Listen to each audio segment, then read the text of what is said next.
Hi guys, இந்த வீடியோவில் வந்து நம்ம எக்ஸாம்பிள்ஸ் பார்ப்போம். லாஸ்ட் வீடியோவில் வந்து நான் இந்த எக்ஸசைஸ்க்கு தேவையான ஃபார்முலாஸ் எல்லாமே போட்டிருப்பேன். இந்த வீடியோவில் வந்து ஒரு 5 எக்ஸாம்பிள் பார்ப்போம். First example tan square theta minus sine square theta equal to tan square theta into sign square theta. So இந்த ப்ரூவ் த எல்ஹெச்எஸும் ஆர்ஹெச்எஸ்க்கும் இருக்க சின்ன டிஃப்ரென்ஸ் என்னென்னா, இங்கே வந்து சப்ராக்ஷனில் அதாவது மைனஸில் இருக்குது, இங்கே வந்து மல்டிப்ளேயில் இருக்குது. சரி, ஃபஸ்ட் நம்ம எல்ஹெச்எஸ் எடுத்துக்குவோம். tan square theta minus sine square theta. இப்போ இந்த மைனஸை நம்ம மல்டிப்ளையாக மாற்றணும்னா காமன் டேர்ம் வந்து ஃபைண்ட் பண்ணணும். இந்த tan square theta minus sine square தீட்டாவில் காமன் டேர்ம் ஏதாவது இருக்கா? காமன் டேர்ம் இங்கே இல்லை. நம்ம தான் வந்து காமன் டேர்மை கொண்டு வரணும். எப்படின்னா, இந்த ரெண்டு டேர்ம்லேயும் வந்து காமனாக வந்து tan ஸ்கொயர் தீட்டாவை வெளியே எடுத்துக்குவோம்.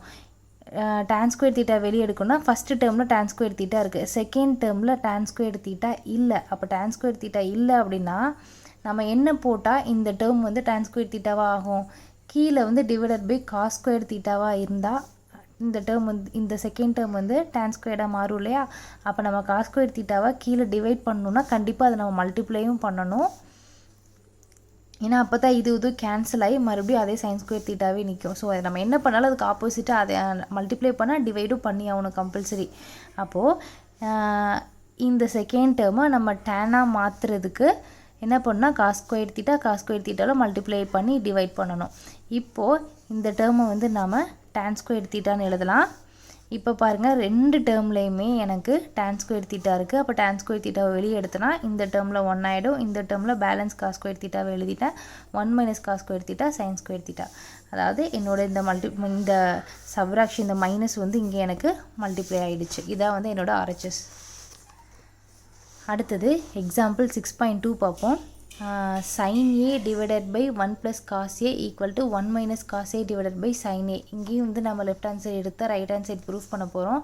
இங்கே வந்து என்ன யூஸ் பண்ண போகிறோன்னா காஞ்சுகேட் வந்து யூஸ் பண்ண போகிறோம். ஸோ காஞ்சுகேட் அப்படின்றது என்னென்னா, இப்போது இங்கே கீழே வந்து 1 ப்ளஸ் காஸ் ஏ இருக்கா, இதை வந்து நாம் இந்த சைனான ப்ளஸ் சைனுக்கு ஆப்போசிட்டான மைனஸ் சைனை வந்து அப்படியே இந்த டேர்மில் போட்டு அதை மல்டிப்ளை பண்ணி டிவைட் பண்ண போகிறோம். ஏன் காஞ்சுகேட் யூஸ் பண்ணுறோம் அப்படின்னா, இந்த ஃபார்முலா கொண்டு வரதுக்காக. அதாவது a plus B A minus B, A plus B A minus பியை நம்ம என்னென்னு எழுதலாம்? a ஸ்கொயர் மைனஸ் பி ஸ்கொயர்னு எழுதலாம். இந்த எக்ஸசைஸ் ட்ரிக்னாமெட்ரியை பொறுத்த வரையும் இந்த மாதிரி நம்ம கொண்டு வரும்போது இந்த ஐடென்டிட்டிஸில் வரதுக்கான வாய்ப்பு வந்து அதிகமாக இருக்கும். அதனால தான் வந்து நம்ம காஞ்சுகேட் வந்து எடுக்கிறோம். சரி, இப்போ இங்கே வந்து லெஃப்ட் ஹேண்ட் சைடில் sine A divided by 1 plus cos A, 1 plus cos ஏவோட காஞ்சுகேட் என்னது? 1 minus cos A. So 1 minus cos ஏவோட நம்ம மல்டிப்ளை பண்ணி டிவைட் பண்ணணும். இப்போ பாருங்கள், மேலே இருக்க டேர்மு நான் அப்படியே எழுதிக்கிறேன். Sine A into 1 minus cos A எழுதிட்டேன். கீழே இருக்க டேர்ம் என்னது? இது வந்து a ப்ளஸ் பி, இது a மைனஸ் பி இல்லையா? அப்போ a plus B A minus B எப்படி எழுதுறோம்? நம்ம a square minus B square, அதாவது 1 squared minus cos squared A. ஓகேவா? இப்போ 1 ஸ்கொயர் மைனஸ் காஸ் ஸ்கொயர்டு ஏவை வந்து என்ன எழுதலாம்? சைன் ஸ்கொயர்டு ஏன்னு எழுதலாம். ஸோ இப்போ ஏன் புரியுதா உங்களுக்கு? காஞ்சுகேட் யூஸ் பண்ணுறதுனால நமக்கு இந்த டேர்ம் வந்து ஒரு சிம்பிளான டேர்மாக நமக்கு மாறுது. அதுக்காக வந்து நம்ம காஞ்சுகேட் யூஸ் பண்ணுறோம். அது மட்டும் இல்லாமல் இது ரெண்டையுமே நம்மளால் ஐடென்டிட்டியில் போட முடியுது. அப்போ 1 மைனஸ் காஸ் ஸ்கொயர்டு ஏவை சைன் ஸ்கொயர்டு ஏவா நம்ம எழுதிக்கலாம். இப்போ வந்து பார்த்திங்கன்னா இதில் ஒரு சைன் இருக்குது, இதில் 2 சைன் இருக்குது. அப்போ என்ன பண்ணலாம்னா கேன்சல் பண்ணிக்கலாம். கீழே அப்போ என்னென்னா ஒரு சைன் மட்டும் பேலன்ஸ் இருக்கும், மேலே இருக்க 1 மைனஸ் காஸ் ஏ. இதுதான் வந்து நம்மளோட ரைட் ஹேண்ட் சைடு ப்ரூஃப். அடுத்தது எக்ஸாம்பிள் 6.3. எக்ஸாம்பிள் 6.3 பொறுத்தவரை புக்கில் ஒரு மெத்தட் கொடுத்துருப்பாங்க. நானும் வந்து ஒரு அல்டர்னேட்டாக ஒரு மெத்தட் சொல்கிறேன். சரி, இப்போ இதில் என்ன ப்ரூஃப் பண்ண சொல்லியிருக்காங்கன்னா 1 plus cos square theta divide by 1 plus cosecant theta equal to cosecant தீட்டான்னு ப்ரூஃப் பண்ண சொல்லியிருக்காங்க. மோஸ்ட்லி வந்து நீங்கள் பார்த்தீங்கன்னா உங்களுக்கு தெரியும், இப்போ 1 ப்ளஸ் காஸ் ஏன்னா அதுக்கு காஞ்சுகேட் யூஸ் பண்ணியிருப்பாங்க. அதே மாதிரி இங்கேயும் பாருங்களேன், 1 மைனஸ் காஸ் தீட்டானா காஞ்சுகேட் யூஸ் பண்ணியிருப்பாங்க. நமக்கு வந்து பார்த்த உடனே இந்த எக்ஸாம்பிள் 6.3 பார்த்த உடனே என்ன தோணுன்னா, இந்த 1 ப்ளஸ் கொசிகன் தீட்டாக்கும் காஞ்சுகேட் யூஸ் பண்ணலாமேன்னு தான் நமக்கு தோணும். ஸோ நான் அந்த மெத்தட்லேயும் சொல்கிறேன். புக்கில் ஒரு மெத்தட் இருக்குது. புக்கில் என்ன மெத்தட் இருக்குன்னா ஐடென்டிட்டி யூஸ் பண்ணியிருப்பாங்க. என்னென்னா, இப்போ லெஃப்ட் ஹேண்ட் சைடு எடுத்துக்கோங்க. 1 plus cos square theta divided by 1 plus cosecant theta. இதில் காஸ் ஸ்கொயர் தீட்டாவோட ஐடென்டிட்டி என்ன? கொசிகன் ஸ்கொயர் தீட்டா -1 இல்லையா? சரி, இப்போது காட் ஸ்கொயருக்கு பதிலாக அதோட ஐடென்டிட்டி கொசிகன் ஸ்கொயர் தீட்டா -1 எழுதிக்கோங்க. அடுத்தது என்னென்னா இது ஏ ஸ்கொயர்ட் மைனஸ் பி ஸ்கொயர்ட் ஃபார்மெட்டில் இருக்கா. அப்போ இதை எப்படி எழுதலாம்? a + b a - bன்னு எழுதலாம்லே. அதே மாதிரி இங்கே a + b a - bன்னு எழுதிக்கோங்க. பேலன்ஸ் இருக்க எல்லாமே அப்படியே தான் இருக்கும். 1 + கீழே டிவைடட் எல்லாமே அப்படியே தான் இருக்கும். இப்போ பார்த்தீங்கன்னா கொசிகன் தீட்டா +1 1 + கொசிகன் தீட்டா ரெண்டுமே சேம் தான் இல்லையா. ஸோ நான் இதை அப்படியே நான் கேன்சல் பண்ணுறேன். நான் ஏன் கேன்சல் பண்ணுறேன்? இந்த இடத்துல மல்டிப்ளை இருக்கிறதுனால கேன்சல் பண்ணுறேன். இன்கேஸ் சப்போஸ் இந்த இடத்துல ப்ளஸ்ஸோ மைனஸோ இருந்ததுன்னா என்னால் கேன்சல் பண்ண முடியாது. இங்கே மல்டிப்ளிகேஷன் இருக்கிறதுனால தான் நான் கேன்சல் பண்ணுறேன். சரி, அடுத்தது பேலன்ஸ் இருக்கிறது என்ன? 1 + கொசிகன் தீட்டா -1. இன்னும் இது ரெண்டு கேன்சல் ஆகிடுச்சு. இப்போது இந்த +1ம் -1ம் கேன்சல் ஆகிடும். பேலன்ஸ் இருக்கிறது கொசிகன் தீட்டா. இது புக்கில் இருக்க மெத்தடு. இன்னொரு மெத்தட் என்ன? காஞ்சுகேட் யூஸ் பண்ணுற மெத்தட். இதுவும் ரொம்ப ரொம்ப ஈஸி தான். லெஃப்ட் ஹேண்ட் சைடு எடுத்துக்கோங்க. கீழே இந்த டேர்மில் 1 + கொசிகன் தீட்டாக்கு காஞ்சுகேட் யூஸ் பண்ணுங்கள். யூஸ் பண்ணிங்கன்னா 1 - கொசிகன் தீட்டாவால் மல்டிப்ளை பண்ணி டிவைட் பண்ணுற மாதிரி வரும். இப்போது 1 + இந்த காட் ஸ்கொயர் தீட்டா அப்படியே இருக்குது.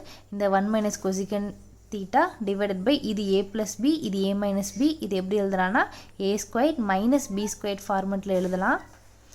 இப்போ இதுக்கப்புறம் தான் நம்ம ஒரு சின்ன ஒரு சேஞ்ச் பண்ணோம். என்னென்னா இது ஐடென்டிட்டியில் இல்லை. நம்ம ஐடென்டிட்டியில் எப்படி இருக்குது? கொசிகன் ஸ்கொயர் தீட்டா -1 = காட் ஸ்கொயர் தீட்டான்னு இருக்குது. நமக்கு இங்கே எப்படி இருக்குது? 1 - கொசிகன் ஸ்கொயர் தீட்டான்னு இருக்குது. அப்போ நம்மளால் இந்த இடத்துல காட் ஸ்கொயர் தீட்டான்னு எழுத முடியாது இல்லையா. நம்ம என்ன பண்ணலாம் அப்படின்னா கீழே இருக்க டினாமினேட்டரில் மைனஸை காமனாக வெளியே எடுக்கலாம். அதாவது எப்படின்னா நீங்கள் மைனஸை காமனாக வெளியே எடுத்திங்கன்னா இங்கே +1 இருக்கு இல்லையா. இந்த +1 -1 ஆகிடும். Minus cosecant square theta plus cosecant square தீட்டாவாக ஆகிடும். ஸோ இதை நான் எப்படி எழுதலாம்னா -1 + கொசிகன் ஸ்கொயர் தீட்டாவை கொசிகன் ஸ்கொயர் தீட்டா -1ன்னு எழுதிக்கலாமா. ஜஸ்ட் அந்த டேர்மை மட்டும் மாற்றி போடுறேன். இந்த மைனஸ் எனக்கு வெளியே இருக்குது. அதுக்கு நெக்ஸ்ட் ஸ்டெப்பில் என்ன பண்ணுறேன்னா இந்த ப்ளஸ்ஸையும் மைனஸையும் நான் மல்டிப்ளை பண்ணுறேன். மல்டிப்ளை பண்ணும்போது ப்ளஸ் இன்ட்டு மைனஸை எழுதிக்கலாம் இல்லையா. ஸோ நெக்ஸ்ட் ஸ்டெப் என்னென்னா 1 - cot square theta 1 - cosecant theta divided by இந்த கொசிகன் ஸ்கொயர் தீட்டா. இதில் என்ன பண்ணலான்னா ஃபஸ்ட்டு இதையும் செகண்ட் 1ஐயும் நான் எழுதிக்கிறேன். ஓகேவா. இப்போ இந்த இடத்துல நம்ம என்ன பண்ணலாம்? கொசிகன் ஸ்கொயர் தீட்டா -1க்கு பதிலாக காட் ஸ்கொயர் தீட்டான்னு எழுதலாம் இல்லையா. அப்போ இதுக்கு பதிலாக நம்ம காட் ஸ்கொயர் தீட்டான்னு எழுதலாம். இந்த ப்ளஸ்ஸையும் மைனஸையும் மல்டிப்ளை பண்ணிவிடுங்க. மல்டிப்ளை பண்ணி மைனஸ் ஆக்கிக்கோங்க. இந்த காட் ஸ்கொயர் தீட்டா கேன்சல் ஆகிடுச்சு. பேலன்ஸ் இருக்கிறது 1 - கொசிகன் தீட்டா மட்டும்தான். இதில் ப்ளஸ்ஸையும் மைனஸையும் நான் மல்டிப்ளை பண்ணி மைனஸ் நீங்கள் எழுதிட்டேன். அப்போ 1 - இங்கே இருக்கிற நியூமினேட்டர் 1 - கொசிகன் தீட்டா. இப்போ இந்த மைனஸை உள்ள நம்ம மல்டிப்ளை பண்ணணும். அப்போ 1 - இங்கே +1 இருக்கிறது இங்கே -1 ஆகிடுச்சு. இந்த மைனஸ் இன்ட்டு மைனஸ் ப்ளஸ் ஆகிடுச்சு. ஸோ 1 - 1 + கொசிகன் தீட்டா +1 - 1 கேன்சல் ஆகிடுச்சு. பேலன்ஸு கொசிகன் தீட்டா மட்டும்தான். சரி, இப்படியும் ப்ரூஃப் பண்ணலாம், இந்த மாதிரியும் ப்ரூஃப் பண்ணலாம். உங்களுக்கு இந்த சம பார்த்தோன்னே உங்களுக்கு புக்கில் இருக்க மாதிரி ஞாபகம் வந்துச்சுன்னா நீங்கள் இந்த மெத்தட் யூஸ் பண்ணலாம். உங்களுக்கு ஞாபகம் வரல, எனக்கு காஞ்சுகேட் மெத்தட் தான் ஞாபகம் வருதுன்னா நீங்கள் இந்த மெத்தட் யூஸ் பண்ணலாம். ரெண்டுமே ஈஸி தான். இதில் இந்த இடத்துல மட்டும் நம்ம சின்னதாக ஒரு கொடுக்கணும். நம்ம என்னென்னா மைனஸை காமனாக வெளியே எடுக்கணும். அப்போ தான் நம்மளால் ஐடென்டிட்டியில் போட முடியும். அடுத்தது எக்ஸாம்பிள் 6.4 பார்ப்போம். எக்ஸாம்பிள் 6.4ல் prove that secant theta - cos theta = tan theta × sine theta. சரி, இப்போ இதில் லெஃப்ட் ஹேண்ட் சைடு எடுத்துக்குவோம். சீக்கன் தீட்டா - காஸ் தீட்டா. சீக்கன்ட்டை நம்ம காசாக எழுதுவோம். எப்படி எழுதுறோம்னா 1/காஸ் தீட்டான்னு எழுதலாம். ஸோ 1/காஸ் தீட்டா - காஸ் தீட்டா. இப்போது எல்சிஎம் எடுக்கணும். இங்கே கீழே டினாமினேட்டரில் காசு இருக்குது, இங்கே கீழே காசு இல்லை. அப்போ என்ன பண்ணணும்? நம்ம காசால் மல்டிப்ளை பண்ணி டிவைட் பண்ணணும். அதான எல்சிஎம். சரி, அப்போ இங்கே 1 - காஸ் தீட்டா 1/காஸ் theta minus cos theta into நான் எல்சிஎம் எடுத்திருக்கேன். அதாவது காசால் மல்டிப்ளை பண்ணி டிவைட் பண்ணியிருக்கேன். அப்போது 1 - இந்த cos theta into cos theta cos square theta ரெண்டுக்குமே கீழே டினாமினேட்டரில் காசு இருக்குது, அதனால் காஸ் தீட்டா எழுதிட்டேன். So 1 - cos square theta sine square theta divided by cos theta. இப்போ இந்த சைன் ஸ்கொயர் தீட்டாவை நான் sin தீட்டா இன்ட்டு அதாவது இந்த sin ஸ்கொயர் தீட்டான்றது என்னது, இப்போ எக்ஸ் ஸ்கொயர்டுன்றதை எப்படி எழுதுவோம் நம்ம, எக்ஸ் இன்ட்டு எக்ஸ்ன்னு எழுதுவோம் இல்லையா, அதே மாதிரி தான் sin ஸ்கொயர் தீட்டாவை sin தீட்டா இன்ட்டு sin தீட்டான்னு எழுதுகிறேன். ஏன் எழுதுகிறேன்னா அப்போ தான் என்னால் ப்ரூஃபில் வந்து ஒரு டேனை கொடுக்க முடியும். இப்போது இந்த ஒரு சைனுக்கும் காசுக்கும் நான் டேனுன்னு எழுதுவேன், பேலன்ஸ் இருக்க சைனை அப்படி எழுதிக்குவேன். ஏன்னா அப்போ தான் என்னோடய ப்ரூஃப் கிடைக்கும். அதனால் சரி, அடுத்தது எக்ஸாம்பிள் 6.5. எக்ஸாம்பிள் 6.5ல் root of 1 + cos theta divided by 1 - cos theta equal to cosecant theta plus cot theta. இதில் லெஃப்ட் ஹேண்ட் சைடு எடுத்துக்குவோம். நம்மளுக்கு பார்த்தாலே தெரியும் இந்த இடத்துல நம்ம வந்து காஞ்சுகேட் தான் யூஸ் பண்ண போகிறோம். சரி, இப்போ லெஃப்ட் ஹேண்ட் சைடில் காஞ்சுகேட் யூஸ் பண்ணுவோம். 1 - cos தீட்டா என்ன பண்ண போகிறோம், நம்ம 1 + cos தீட்டாவால் மல்டிப்ளை பண்ணி டிவைட் பண்ண போகிறோம். இங்கே என்னென்னா இந்த ரூட்டை இந்த காஞ்சுகேட்டுக்கும் சேர்த்தே கொடுங்க. அடுத்தது இது எப்படி இருக்குது, மேலே இருக்க நியூமரேட்டர் ரெண்டையுமே பாருங்களேன், மல்டிப்ளேயில் இருக்குது. அதாவது எக்ஸ் இன்ட்டு எக்ஸை நம்ம என்னென்னு எழுதுவோம், எக்ஸ் ஸ்கொயர்னு எழுதுவோம். அதே மாதிரி தான் இது இந்த டேர்ம் இன்ட்டு இந்த டேர்ம் ரெண்டுமே சேம் டேர்ம். அப்போ எப்படி எழுதலாம்னா 1 + cos தீட்டா ஹோல் ஸ்கொயர்னு எழுதலாம். கீழே இருக்க டேர்ம் எப்படி இருக்குது, இது a - b, இது a + bன்னு இருக்குது. ஸோ இது ரெண்டையும் நம்ம மல்டிப்ளை பண்ணுறது நமக்கு ஐடென்டிட்டி, அதாவது a² - b². அப்போ 1² - cos square theta. So 1 - cos square தீட்டான்னு எழுதியிருக்கேன். அடுத்தது நெக்ஸ்ட் ஸ்டெப்பில் என்ன பண்ணலான்னா, இது ஐடென்டிட்டி தானே, கீழே இருக்க டினாமினேட்டர் இது எப்படி இருக்குது, 1 - cos ஸ்கொயர் தீட்டான்னு இருக்குது. அப்போ 1 - cos ஸ்கொயர் தீட்டாவை நாம் sin ஸ்கொயர் தீட்டான்னு எழுதலாம். அப்போ இந்த டேர்மில் 1 - cos ஸ்கொயர் தீட்டாவுக்கு பதிலாக நாம் sin ஸ்கொயர் தீட்டான்னு எழுதிக்கலாம். அடுத்தது நம்ம ரூட்லேருந்து வெளியே எடுக்கணும்.